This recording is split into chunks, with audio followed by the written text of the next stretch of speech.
अर्जुन विषादयोग। धृष्टकेतुश्च कितानः काशीराजश्च वीर्यवान पुरुजित कुतिभोजश्च शैब्यश्च नरपोंगव।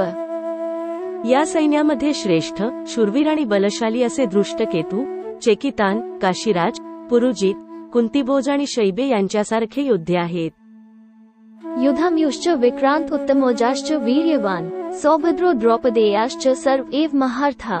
येथे या सैन्यामध्ये पराक्रमी युधामन्यू, अत्यंत शक्तिशाली उत्तमौजा, सुभद्रापुत्र आणि द्रौपदीचे पुत्र आहेत। हे सर्व योद्धे महारथी लढवये आहेत। अस्माकं तु विशिष्टा ये तान्निबोध द्विजोतम नायका मम सैन्यस्य संज्ञात तान्बर्वीनीते। हे ब्राह्मण श्रेष्ठा, तुमच्या माहितीकरिता माझ्या सैन्याचे नेतृत्व करण्यासाठी विशेष पात्र असणाऱ्या सेनाधिकाऱ्यांविषयी मी तुम्हाला सांगतो। भवान भीष्मश्च कर्णश्च कृपश्च समितिंजय अश्वत्थामा विकर्णश्च सौम्यतीर्थश्च। येथे तुम्ही स्वतः भीष्म, कर्ण, कृप, अश्वत्थामा, विकर्ण आणि भूरिश्रवा नावाचा सोमदत्त पुत्र असे युद्धात नेहमी विजयी ठरणारे योद्धे आहेत। तात्पर्य: दुर्योधनाने असामान्य अशा योद्ध्यांचा उल्लेख केला आहे, कारण हे सर्व योद्धे अपराजित आहेत। विकर्ण दुर्योधनाचा भाऊ आहे, अश्वत्थामा द्रोणाचार्यांचा पुत्र आहे आणि सौमदत्ती किंवा भूरिश्रवा बाह्लिकांच्या राजाचा पुत्र आहे। कर्ण अर्जुनाचा भाऊ आहे, कारण पांडू राजाशी विवाह होण्यापूर्वीच तो कुंतीच्या पोटी जन्मला होता। कृपाचार्यांच्या जुळ्या बहिणीचा द्रोणाचार्यांशी विवाह झाला होता। अन्ये च बहवः शूरा मदर्थे त्यक्तजीविता नानाशस्त्रप्रहरणाः सवे युद्धविशारदा।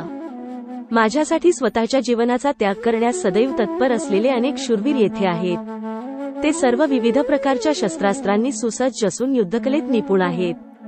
तात्पर्य: जयद्रथ, कृतवर्मा आणि शल्य यांसारख्या इतर योद्ध्यांविषयी सांगावयाचे झाल्यास ते सर्व जण दुर्योधनासाठी आपले जीवन देण्यास तत्पर होते। दुसऱ्या शब्दांत सांगावयाचे तर ते सर्वजण पापी दुर्योधनाच्या पक्षाला मिळाल्याने कुरुक्षेत्राच्या युद्धभूमीवर या सर्वांचा मृत्यू अटळ होता।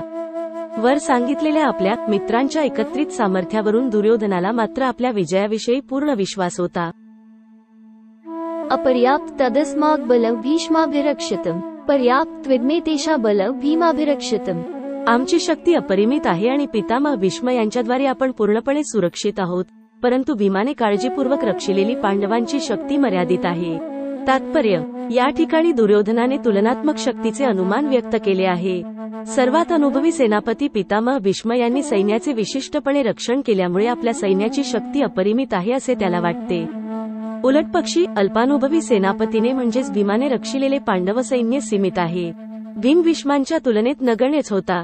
दुर्योधन भीमाचा नेहमीच मत्सर करीत असे, कारण आपला मृत्यू केवळ भीमाकडूनच होईल हे तो पूर्णपणे जाणून होता। त्याचवेळी अत्यंत श्रेष्ठ सेनापती भीष्म यांच्या उपस्थितीमुळे त्याला स्वतःच्या विजयाची निश्चिती होती। या युद्धात आपला विजय होईल या आपल्या निष्कर्षाचा त्याला विश्वास पटला होता।